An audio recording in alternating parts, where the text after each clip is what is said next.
नमस्कार दोस्तों। मंगलवार के दिन अगर प्रदोष काल होता है तो उसे हम भौम प्रदोष का कहते हैं। क्यों? क्योंकि मंगल का एक नाम भौम भी है, इसलिए हम इसे भौम प्रदोष का व्रत कहते हैं। तो दोस्तों, आज मंगलवार को भौम प्रदोष का व्रत है। भौम प्रदोष की पूजन विधि, महात्म्य, व्रत कथा आदि सभी जानकारी आज इस एक वीडियो में आप सब सुनेंगे। लेकिन वीडियो शुरू करने से पहले एक ज़रूरी बात, कृपया मेरे इस चैनल को सब्सक्राइब कीजिए, लाइक कीजिए, शेयर कीजिए। तो भक्तों, आप सबका मेरे चैनल में एक बार फिर से स्वागत है। आज हम करते हैं शुरू प्रदोष व्रत कथा से। आज प्रदोष व्रत है।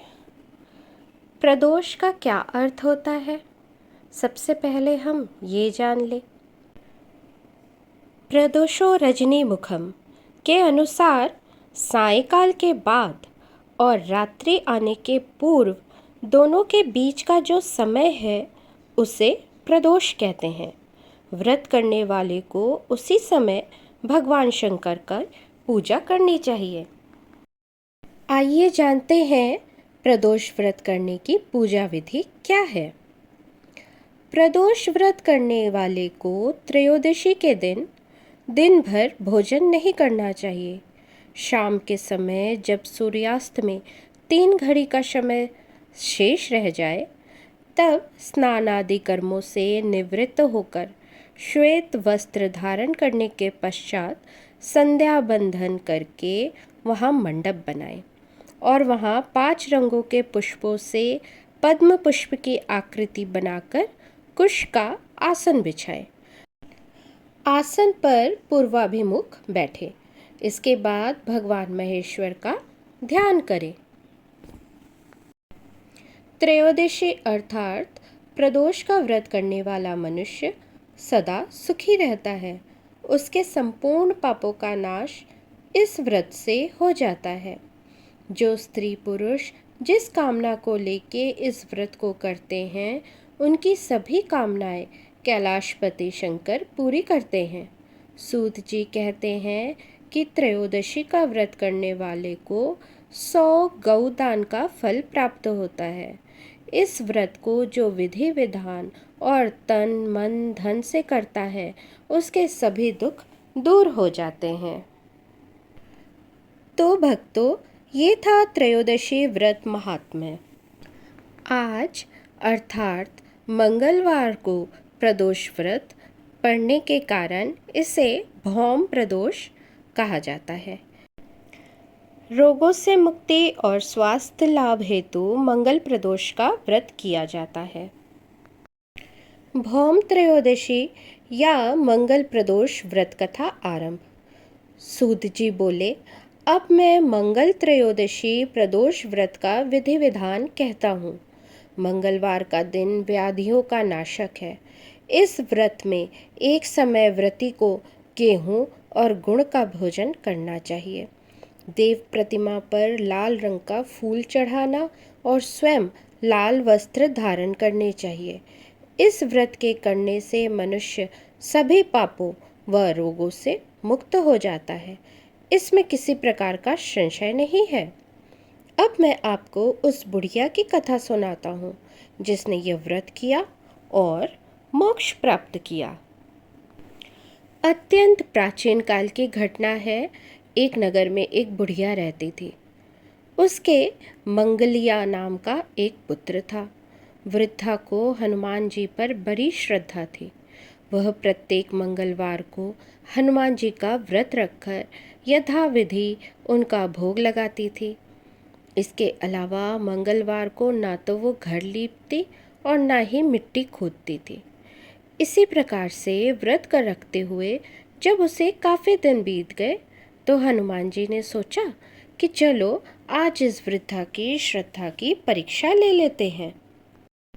वे साधु का वेश बनाकर उस बुढ़िया के द्वार पर जा पहुँचे और पुकारा, है कोई हनुमान का भक्त जो हमारी इच्छा पूरी करे? वृद्धा ने यह पुकार सुनी तो वो बाहर आई और पूछा कि महाराज क्या आज्ञा है। साधु वेशधारी हनुमान जी बोले, मैं बहुत भूखा हूँ, भोजन करूँगा, तू थोड़ी सी जमीन लीप दे। वृद्धा को बड़ी दुविधा में पड़ गई। अंत में हाथ जोड़कर प्रार्थना की, हे महाराज, लीपने और मिट्टी खोदने के अतिरिक्त आप जो काम कहें मैं वो करने को तैयार हूँ। साधु ने 3 बार परीक्षा करने के बाद कहा, तू अपने बेटे को बुला, मैं उसे औंधा लिटाकर उसकी पीठ पर आग जलाकर भोजन बनाऊंगा। वृद्धा ने सुना तो उसके पैरों के तले जमीन खिसक गई, मगर वह वचन हार चुकी थी। उसने मंगलिया को पुकार कर साधु महाराज के हवाले कर दिया, मगर साधु ऐसे ही मानने वाले थोड़े न थे। उन्होंने वृद्धा के हाथों से ही मंगलिया को औंधा लिटाकर उसकी पीठ में आग जलवाई। आग जलाकर दुखी मन से वृद्धा अपने घर के अंदर जा घुसी। साधु जब भोजन बना चुका तो उसने वृद्धा को बुलाकर कहा कि वह मंगलिया को पुकारे ताकि वो भी आकर भोग लगा ले। वृद्धा आंखों में आंसू भरकर कहने लगी कि अब उसका नाम लेकर मेरे हृदय को और ना दुखाओ। लेकिन साधु महाराज न माने तो वृद्धा को भोजन के लिए मंगलिया को बुलाना पड़ा। पुकारने की देर थी कि मंगलिया बाहर से हंसता हुआ घर में दौड़ आया। मंगलिया को जीता जागता देखकर वृद्धा को सुखद आश्चर्य हुआ। वह साधु महाराज के चरणों में गिर पड़ी। साधु महाराज ने उसे अपने असली रूप में दर्शन दिए। हनुमान जी को अपने आंगन में देखकर वृद्धा को लगा कि उसका जीवन सफल हो गया है, और इस तरह से सूत जी ने ऋषियों को भौम प्रदोष की व्रत कथा सुनाई। दोस्तों, हमारा प्रयास होता है कि हम आपको हर पूजा पाठ विधि विधान सबके बारे में समय से पूर्व ही जानकारी दे सकें, जिससे कि आपके मन में कोई कन्फ्यूजन ना हो। तो भक्तों, अगर आपको मेरा ये प्रयास अच्छा लग रहा है और आप हमें अप्रिशिएट करना चाहते हैं तो प्लीज़ हमारे चैनल को लाइक कीजिए, शेयर कीजिए, सब्सक्राइब कीजिए और हमारे उत्साह को बढ़ाइए। आपके लाइक, शेयर और सब्सक्राइब करने से हमें लगता है कि हम जो काम कर रहे हैं वो सही दिशा में हमारा प्रयास जा रहा है। तो आप सबसे यही निवेदन है कि प्लीज़ हमारे चैनल को शेयर कीजिए अधिक से अधिक। अंत में भक्तजनों से निवेदन है कि इस कलिकाल में प्रदोष व्रत कथा का पाठ सर्व फलदायक होने के साथ ही मुक्तिदायक भी है। नित्य पाठ से जो आनंद की अनुभूति होती है वह पाठ करने वाले भली प्रकार से जानते हैं। किसी भी प्रकार से सत्कार्य में सहायता देना भी भक्ति का ही अंग है ना। दोस्तों, अनेक ऐसे वृद्धजन हैं जो अभी उनकी हालत ऐसी नहीं है कि वो किसी किताब से पढ़ के और व्रत कथा को पढ़ सके और व्रत कर सके। तो यदि हम व्रत नहीं भी करते हैं, हम व्रत कथा का श्रवण करते हैं, उससे भी हमें फल प्राप्त होता है। तो आप अपने घर के बड़े बूढ़े जनों को भी ये सुनने के लिए दे सकते हैं। ये ऑडियो फॉर्म में आप प्रदोष कथा का व्रत या और भी जितने भी त्यौहार व्रत विधान हैं उन सब के आप ऑडियो फॉर्म में उनको आप दे सकते हैं। यकीन मानिए उनकी दुआएं हमारे बहुत काम आती हैं और उनके मन से जो आशीर्वाद निकलता है वो उससे हमारा जीवन फलता फूलता है। तो आप सबको प्रदोष की बहुत सारी शुभकामनाएं।